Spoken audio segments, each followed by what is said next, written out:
Hello, student. Good morning, student. Student, as we know very well that जैसा कि हम जानते हैं स्टूडेंट, हमने इससे पहले डायरेक्ट एंड इनडायरेक्ट स्पीच की सीरीज को कंप्लीट किया हुआ है और आज हम आपको very very important topic active and passive voice के बारे में जानकारी देंगे। बच्चों, एक्टिव एंड पैसिव वॉइस जानने से पहले हमें यह जान लेना जरूरी होता है कि सेंटेंस का ऑब्जेक्ट कैसे निकाला जाता है, ऑब्जेक्ट क्या है और टेंस को जानना बहुत ज़रूरी है इसके लिए। If you want to make active to passive voice, we should at firstly know about what is an object and what is a tense forms here. Okay now student, यानी कि हम जब एक्टिव से पैसिव वॉइस बनाएंगे तो हमको जो है क्या जानना जरूरी है, एक तो ऑब्जेक्ट जानना जरूरी है और दूसरा हमें क्या जानना जरूरी है, टेंस का ज्ञान जरूरी है। इससे पहले स्टूडेंट मैं आपको ऑब्जेक्ट और कॉम्प्लीमेंट के बारे में थोड़ा सा मैंने आपको पहले बताया है in the previous video of active direct and indirect speech, that it is the 11th part of direct and indirect speech where you find the separate video of object and complement. So student, आप जानते हैं यहाँ पर कि object find करने के तरीके क्या है, ठीक है। व्हाट इज द मैनर, कैसे हम जानेंगे कि सेंटेंस में ऑब्जेक्ट है या नहीं है। एट फर्स्टली एक्टिव पैसिव बताने से पहले मैं आपको बता देता हूँ कि बच्चों, पैसिव वॉइस एक्टिव से पैसिव वॉइस उसी उसी सेंटेंस की बनेगी जिसका क्या होगा, ऑब्जेक्ट होगा। क्या होगा, जिसका ऑब्जेक्ट होगा, अदरवाइज उसका हमारा पैसिव वॉइस नहीं बनता है, ठीक है बच्चों। और उससे पहले स्टूडेंट, इसको बताने से पहले बता देता हूँ मैं what is active, what is an active voice and what is N passive voice. What is passive voice, okay student.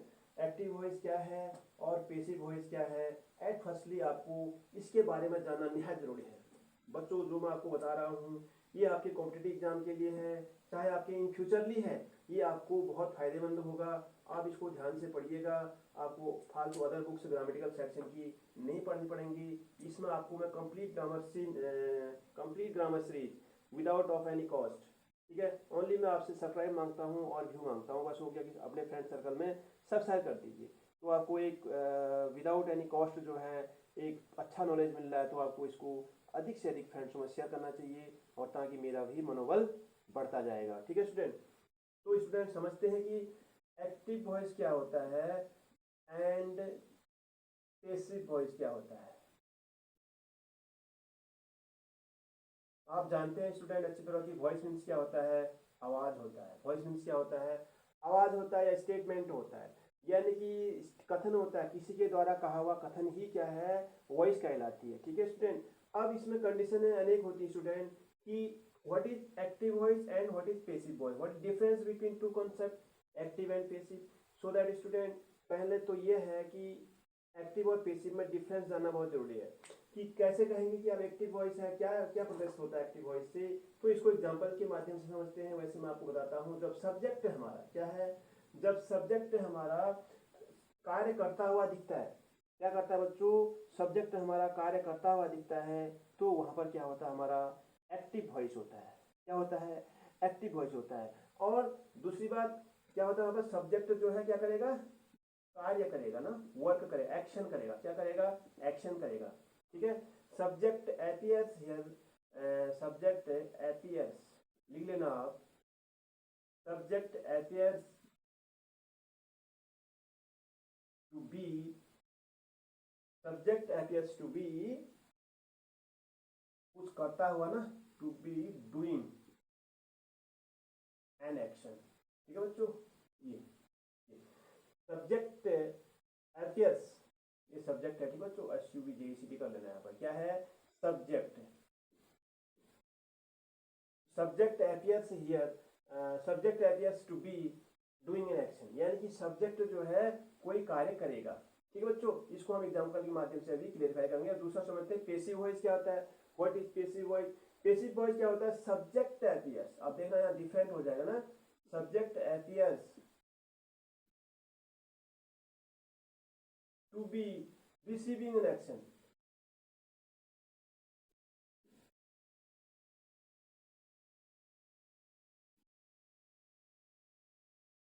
ठीक है बच्चों। क्या हो जाएगा, एक्टिव वॉइस में तो होगा subject appears to be doing an action, यानी कि सब्जेक्ट हमारा कार्य करता हुआ दिखेगा, and object and passive voice क्या होगा, subject appears to be receive an action। अब इसको एग्जांपल के माध्यम से, थोड़ा सा आपको टफ लग रहा होगा ये, मैं एग्जांपल के माध्यम से आपको भली भांति इसको समझा देता हूं बच्चों। जैसे हम कहते हैं कि राम, क्योंकि राम थर्ड पर्सन है तो प्रेजेंट टेंस में सिंग्स बनेगा ना, राम सिंग्स ए सॉन्ग। अब आप देखो बच्चों इस सेंटेंस को पढ़ो, चाहे आप इंटरमीडिएट के छात्र हैं, चाहे आप 10th क्लास के हैं, 11th क्लास के हैं, चाहे कोई भी स्टूडेंट, चाहे 7th 8th 9th जो भी स्टूडेंट हैं, आप इसको देखो, ये हमारा क्या है बच्चों, सब्जेक्ट है। मैंने आपको भली भांति ग्रामेटिकल सेक्शन तो मैं आपको पूरा ऐसे ही बता दे रहा हूँ कि चलते फिर ऐसे नॉलेज में बोलते बोलते बता, ये सब्जेक्ट है। मैंने कहा था कि जितनी भी हमारी हेल्पिंग वर्ब या मेन वर्ब, ये क्या है हमारा यहाँ पर, ये बच्चों हमारा मेन वर्ब है। क्या है, मेन वर्ब है, ठीक है, क्योंकि ये मीनिंगफुल है। सिंग्स मैंने गाना, कोई कार्य हो रहा है, एक्शन ना, उससे तो मीनिंगफुल होती है, वो होता है हमारा मेन वर्ब। और एक्जुलरी वर्ब और हेल्पिंग वर्ब क्या होती है हमारी, एक्जुलरी वर्ब का दूसरा नाम ही बच्चों हेल्पिंग वर्ब है। वो हमारी वर्ब क्या होती है, टेंस फॉर्म से होती है, वो ना वो मीनिंगफुल नहीं होती। जैसे हम इज लिखते हैं बच्चों, यहाँ पर क्या लिख देते हैं, इज। इज मीन्स क्या होता है, वॉज लिख देते हैं, वॉज मीन्स क्या होता है, था। और विल मीन्स क्या होता है, गा गे गी में आता है ना, इसका कोई भी अर्थ नहीं होता, इसका कोई अर्थ है नहीं है, तो इसीलिए इसको क्या बोलते हैं, हेल्पिंग, नोट कर लेना, हेल्पिंग वर्ब या एक्जुलरी वर्ब इसका नाम है, ठीक है बच्चों। क्या है बच्चों, हेल्पिंग वर्ब या एक्जुलरी वर्ब इसका नाम है, ठीक है। ये जो टेंस फॉर्म होती है ये मीनिंगफुल नहीं होती हैं, और जो हमारी मीनिंगफुल वर्ब्स होती हैं उनसे हमें एक्शन का पता लगता है। सिंग्स एक्शन हो रहा है ना, तो सिंग से मैंने गाने का एक्शन हो रहा है, तो ये हमारे मेन वर्ब है, मीनिंगफुल होती है। सिंग मैंने गाना होता है ना, मीनिंग निकल गई इसकी। अब इज मीन्स ऐसा कोई मीनिंगफुल नहीं होता, ठीक है, so that we can say here, तो those verbs which have meaning, its meaning is known as a main verb, and those verbs which have not a meanings is here a helping verb और auxiliary verb, ठीक है बच्चों। तो ये आपको मैंने समझाना था बच्चों, मैं आशा करता हूँ कि आपको समझ में आ रहा होगा ये, ठीक है। तो ये चीजें हैं बच्चों आपको। अब ही हम आगे चलते हैं। अच्छा, राम सिंह से सॉन्ग हम सेंटेंस के माध्यम से समझ लेना इसको। राम सिंह से सॉन्ग, ये हमारा एक्चुअली में एक्टिव वॉइस में है। एक्टिव वॉइस में किसमें बच्चों, एक्टिव वॉइस में, ठीक है। अब देखो मैंने कहा था कि what is an active voice, या subject appears to be doing an action. Subject हमको कोई कार्य करता हुआ दिखेगा, वहां पर हमारा क्या होगा, एक्टिव वॉइस होगा। अब देखिए यहाँ पर राम सिंग्स ए सॉन्ग, हमारा राम क्या है बच्चों, सब्जेक्ट है। मैंने कहा था हेल्पिंग वर्ब और ऑक्सिलरी वर्ब जितना भी पार्ट होता है वो हमारा क्या होता है, ऑब्जेक्ट का होता है, या फिर वो प्रेडिकेट बोलते हैं उसको, ठीक है। यहाँ पर राम सिंह से सॉन्ग क्या हमारा, ये अब बताइए मेरे को आप। कल मैंने आपको प्रीवियस वीडियो में बताया है कि object and complement, there are difference between object and complement.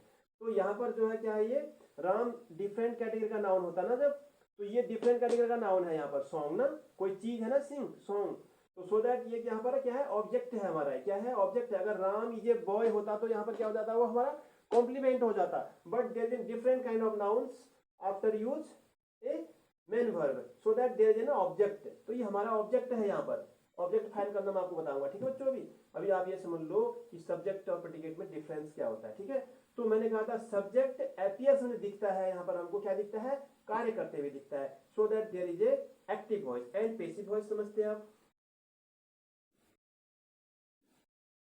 Passive voice कैसे बनेंगे फिर, क्या होगा पैसिव वॉइस में, ए सॉन्ग इज, क्या होगा। अब ए सॉन्ग देखो, ए सॉन्ग इज संग हो जाता है ना बच्चों, फिर ये बताएंगे आपको बाद में। A song is sung by Ram. मैं आपको समझा रहा हूं अभी एक्टिव एंड पैसिव वॉइस में डिफरेंस करना, ठीक है। तो बच्चों अब देखो यहाँ पर हमने कहा था कि an active voice subject appears to be doing an action. यहाँ पर हमारा सब्जेक्ट क्या कर रहा है बच्चों, एक्शन कर रहा है यहाँ पर ना, ये एक्शन हो रहा है यहाँ पर हमारा। एंड पैसिव वॉइस में subject appears to be receive an action. ये subject appears to be receive an action. अब हमारा सब्जेक्ट क्या है, हमारा राम है बच्चों। राम यहाँ चला गया ना, तब रिसीविंग कर रहा है एक्शन कोई। देखो रिसीव मतलब प्राप्त कर रहा है उसको, मतलब कर रहा है ना क्या, या तो यहाँ तो एक्शन कर रहा था, लेकिन यहाँ पर क्या रिसीव कर रहा है। A song is sung by Ram, एक गाना जो है राम के द्वारा गाया गया। राम ने इसको, राम के ऊपर हम लगा रहे ना कि ये सॉन्ग किसने गाया, राम ने गाया, रिसीव किया ना इसको, तो ये रिसीविंग के सेंस में आ रहा है यहाँ पर। समझ गए बच्चों, मैं आशा करता हूँ बच्चों आप समझ गए होंगे। एक बार फिर बता देते हैं, जब सब्जेक्ट होता है एक्टिव वॉइस में वो एक्शन करता है, उसके द्वारा एक्शन होता है, और जब हम पेसिव बनाते हैं तो वही सब्जेक्ट हमारा उस एक्शन को रिसीव करता है। ये रिसीव, यही डिफरेंस है एक्टिव एंड पैसिव वॉइस में। बच्चों में आता हूँ कि मैं समझता हूँ आपको इंटरेस्टिंग मूवमेंट आपको पसंद आ रहा होगा, और आगे बढ़ते हैं थोड़ा सा, इसमें आगे चलते हैं और बनाते हैं सेंटेंस को। ठीक है बच्चों,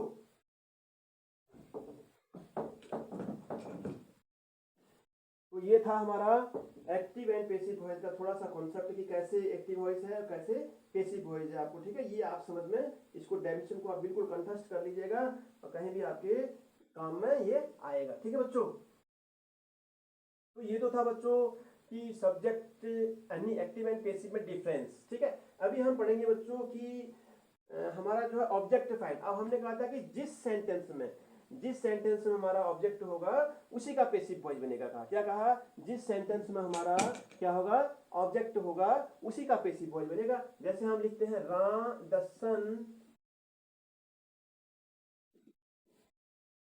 राइजेस इन द ईस्ट। ये अब इसका बच्चों, इसका क्या है, ये एक्टिव वॉइस लिखते हैं ना, इसको एक्टिव वॉइस में है ये सेंटेंस हमारा, तो इसका ऑब्जेक्ट नहीं है। आप कैसे पता लगाएंगे परीक्षा में कि ऑब्जेक्ट नहीं है करके इसका?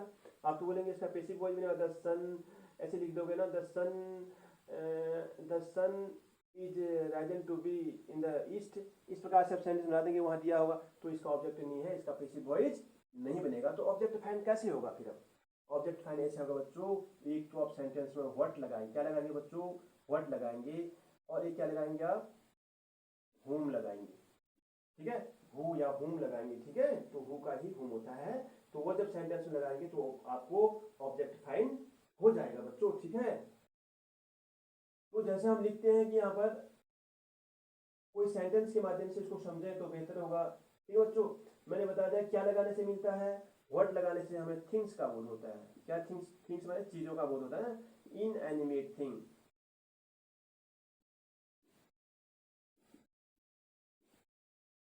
यानी कि निर्जीव चीज, इसको बोलते हैं डायरेक्ट ऑब्जेक्ट।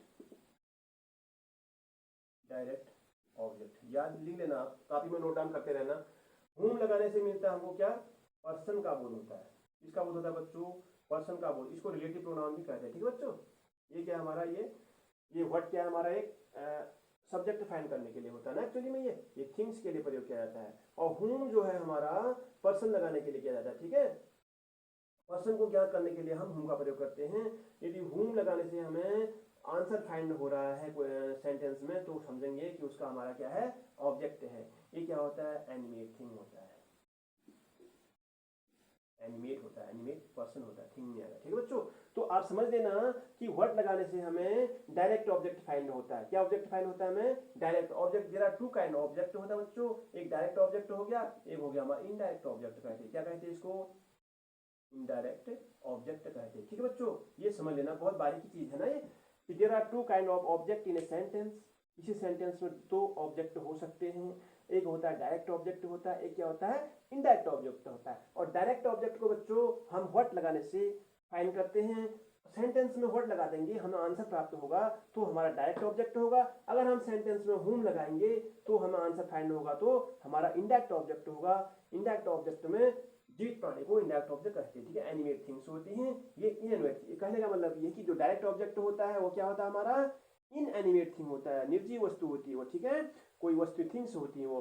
और जो हमारा डायरेक्ट ऑब्जेक्ट, इनडायरेक्ट ऑब्जेक्ट होता है वो क्या होता है हमारा, एनिमेट थिंग होता है, उसमें जीवन होता है। ठीक है, उल्टा है एक्चुअली में। इनडायरेक्ट को क्या होना, इनडायरेक्ट को वो करना, लेकिन यहाँ पर आप समझ, बहुत बच्चे यहाँ पर गलती कर देते हैं कि डायरेक्ट ऑब्जेक्ट है इनडायरेक्ट। पेन, पेन ही गिव मी पेन। अब देखो बच्चों, इसमें दो ऑब्जेक्ट हो गया हमारे, एक तो मी हो गया ऑब्जेक्ट हमारा, एक क्या हो गया, पेन हो गया। ठीक है, तो पेन क्या हमारा डायरेक्ट ऑब्जेक्ट है हमारा, क्या है डायरेक्ट, मी क्या हमारा इनडायरेक्ट ऑब्जेक्ट है। ऐसे सेंटेंस में लेना आप। ठीक है, क्योंकि मी में प्राण होता है ना, जीवन, किसी प्राणी के लिए किया गया है मी का प्रयोग, और डायरेक्ट ऑब्जेक्ट में प्राण नहीं होता, वो हमारा इनडायरेक्ट ऑब्जेक्ट, इनएनिमेट थिंग कहते हैं इंग्लिश में इसको कहते हैं एनिमेट थिंग। ठीक है, अब हम फाइंड कैसे करेंगे, he gave me a pen, what is he give me. देखो इसमें ऑब्जेक्ट हो जाएगा ना बच्चों, अब ये what is he give me क्या हो जाएगा, ऑब्जेक्ट फाइंड करने के लिए आंसर मिल रहा है, आंसर मिल रहा है आपको इसमें, देखो व्हाट लगाने से आंसर मिल रहा है, he give me a pen, so that इसका इसका हमारा क्या बनेगा, पैसिव वॉइस बनेगा, ठीक है, क्योंकि इसका हमें आंसर मिल रहा है व्हाट लगाने से, ठीक है। या who give me a pen, यानी कि मी लगाने से भी हमारा क्या है, इसमें ऑब्जेक्ट फाइंड हो सकते हैं, हमारा इंडायरेक्ट ऑब्जेक्ट, ठीक है, ये व्हाट लगाने से। अभी हु वाला हम सेंटेंस देखेंगे, ठीक है। तो ये था बच्चों आपका कि हम डायरेक्ट ऑब्जेक्ट फाइंड कैसे करेंगे। डायरेक्ट ऑब्जेक्ट क्या होता है, एक इनएनिमेट थिंग होता है, और हम व्हाट लगाने से डायरेक्ट ऑब्जेक्ट को फाइंड करते हैं। क्या लगाने से करते हैं बच्चों, व्हाट लगाने से हम डायरेक्ट ऑब्जेक्ट को फाइंड करते हैं, ठीक है। अब जैसे बच्चों दूसरा हमारा होम, क्या है, होम कैसे हम प्राप्त करेंगे। होम मीन्स हमने कहा है कि ये जो है क्या है, एक इनडायरेक्ट ऑब्जेक्ट है, क्या है, इनडायरेक्ट ऑब्जेक्ट है, ठीक है बच्चों। अब इनडायरेक्ट ऑब्जेक्ट को हम सेंटेंस में कैसे फाइंड करते हैं, यदि हम सेंटेंस में होम लगाते हैं, हमें आंसर फाइंड होता है, तो वहां पर हमारा क्या होता है, इनडायरेक्ट ऑब्जेक्ट होता है। अगर हम क्वेश्चन, ये तो मैंने आपको क्लियर कर ही दिया, व्हाट लगाने से आंसर मिलता है, तो हमारा डायरेक्ट ऑब्जेक्ट होता है, ठीक है बच्चों। अब बच्चों इसका आंसर दे दो, ठीक है, he has beaten Ram, he has beaten,